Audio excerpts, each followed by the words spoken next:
Hi, I want to talk to you a little bit today about the schedule and working with the parents with the schedule, and just share some ideas with you and just some of the reasoning behind it and some of the value of it, so that you know and you go into the homes with confidence about really helping the parents with schedules. Now, some parents, not a lot actually, a few parents are really good at doing a schedule. Some parents you may encounter already have some kind of a schedule, but I have found really that most parents are really do struggle with this piece of the program, and it's very, very important. And it's the first, there's only three things that we ask the parents to do ahead of time. One is the mantra poster, the other is the family contract poster, and then we ask them to make a schedule. And so a lot of times it will be kind of loose. Like I tell the parents in the parent training to put in the times of day that they know for sure what time they're going to get up, breakfast, lunch, dinner, and snacks. And then we kind of help them fill it out if they're really struggling. So I just helped a parent work through the schedule today. And this was after a couple of weeks of her sort of having a schedule, but not really being able to do it. So it was adding some structure, because at least it wasn't just everybody kind of doing their own thing. But she's got 3 kids, and they're basically 3 kids doing whatever they want to do, and they're kind of running the show. And so by helping the parents to get a schedule is one of the first steps in really helping the parents to be in charge. And we really want the parents to be in charge. The parents direct the day, and the parents need to take charge of the schedule. And when a parent doesn't have the schedule, then they're constantly asking the kids, what do you want to eat? Or are you hungry now? Or do you want this? Or let's go do this, okay? And it's very hard to be directive when they don't really know. So it gives the parents the confidence as well.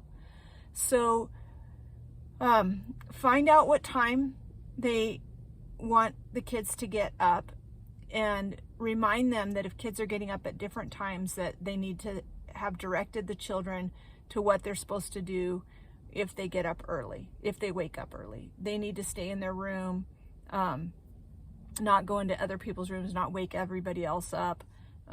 They can use the bathroom, but then they need to be directed. They're not, because one of the things that we're doing is we're putting snacks and food, meals, all back into the parents' control. And so a lot of kids get up and start wandering the house and hoarding food and getting into the sugar and all of that stuff. So it's part of setting the parameters of what the parents are going to have the day look like, when you have them tell the kids ahead of time, like, in the morning, you can come out of your room at 7 o'clock or 8 o'clock, and if it's teenagers that want to sleep, then it's like, you will be out of your room at this time. But even with teenagers, it seems like a lot of kids that have some different problems going on just have weird sleeping patterns. And so this really helps a lot. It also gives mom a chance to come around the day instead of her being driven by the kids. And this is a big piece of the schedule, is that we have a lot of moms that are basically playing whack-a-mole. So this kid pops up with this problem, they're trying to knock that problem down, or maybe it's putting out fires. I don't know. I always call it whack-a-mole, but it's just, one thing after another, and it's exhausting.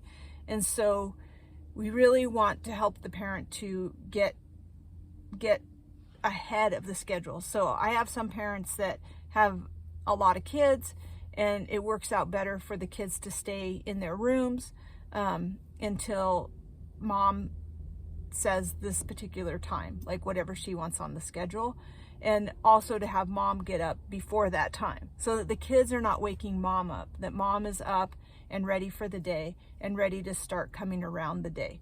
At first, this may seem exhausting to the parent, but what they're doing and having to come behind each individual child, it's exhausting. That's what they're doing, and it's exhausting. So getting everybody grouped together, they're eating together, they're having snacks together, they're having family time. That is a big piece of what the schedule does. Otherwise, it's all day long, like this person wants this person wants that. They're either grabbing it, taking it, asking for it, hiding it, and it's just, it's endless. So, and you may observe for a couple of days before you decide to say, like, okay, look, like, we got to really get this schedule set up. And then,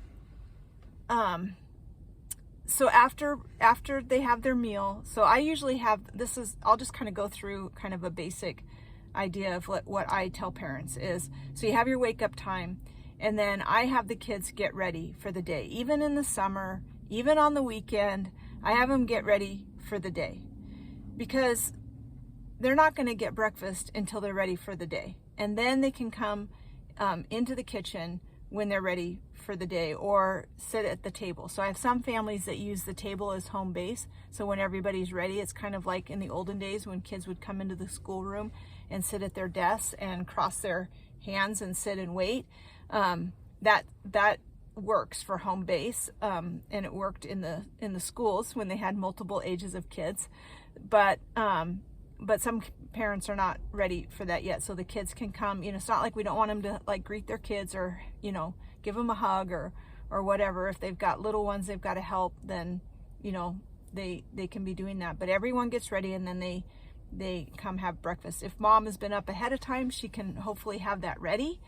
But if she doesn't, then what you're going to find is that you're going to have the kids telling mom what they want to eat the whole time, and mom kind of debating and things like that. So that's really what we want to eliminate. But in some families, it's going to be just really hard. Like, some families are organized enough that they can do that, and other families, like, no matter how hard you try, like, the food is just kind of that issue. So if we can at least get mom to be in charge of the meal, and making sure that the kids aren't just taking food whenever they want, that they're eating at these scheduled times, that's a win.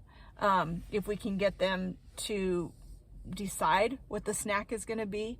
And I had one family with 3 kids that actually had a chart that had the meals for the whole week, and it had the snacks for the whole week. So the kids knew, like, this is what we're having for snack, this is what we're having for lunch and dinner and stuff like that. And there was always enough choices that if somebody didn't like something, it was okay. They didn't have to have cheese with their blueberries or whatever, So that's not a bad idea. But some families, it's just gonna, I don't know, it's just harder for them, and you just got to kind of work with them. But what becomes apparent to me when I'm in the home is that some families, like, they desperately need it, and so then you have to help them take charge of that, and you might have to be kind of assertive about it for families that just can't quite figure it out. So I actually wrote out schedules before, and then come into the home and talk to the mom and have them put it on a whiteboard and do that schedule. So look in your facilitator manual at the schedules and why it's important, and know that the parents have heard that in the training, but it might have been lost by the time you get there. And so it's a good thing to remind them before you go in the home, but just know that it's also something you're going to be working on in the home, especially the first couple weeks. You will really see a difference when the kids have the schedule.